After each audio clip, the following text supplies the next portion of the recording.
ಶ್ರೀವಾರಿ ಕನ್ನಡ ವ್ಯಾಕರಣ ಚಾನಲ್ಗೆ ನಿಮಗೆಲ್ಲ ಸುಸ್ವಾಗತ. ಪದಗಳು. ಈ ಪದಗಳು 1 ಮತ್ತು 2ನೇ ತರಗತಿ ಮಕ್ಕಳಿಗೆ ಓದೋಕ್ಕೆ ತುಂಬ ಸಹಾಯ ಆಗೋ ಪದಗಳು.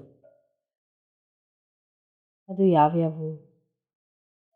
ಮೊದಲನೇದಾಗಿ ಮೊಲ, ಮರಿ, ಹಾಡು, ಮನೆ, ಚಿಗುರು, ಬಾಲ, ಚಂದ, ದಡ್ಡ, ಮಾತು, ಸಲಹು,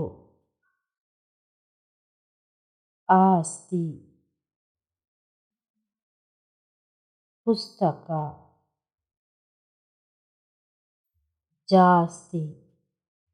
ಈ ವಿಡಿಯೋ ನಿಮಗೆ ಇಷ್ಟ ಆದರೆ ಲೈಕ್ ಮಾಡಿ, ಶೇರ್ ಮಾಡಿ, ಕಮೆಂಟ್ ಮಾಡಿ ಹಾಗೂ ಕನ್ನಡ ವ್ಯಾಕರಣಕ್ಕೆ ಸಂಬಂಧಿಸಿದಂತೆ ಹೆಚ್ಚಿನ ವಿಡಿಯೋಗಾಗಿ ನಮ್ಮ ಚಾನಲ್ನ ಸಬ್ಸ್ಕ್ರೈಬ್ ಮಾಡಿ. ಧನ್ಯವಾದಗಳು.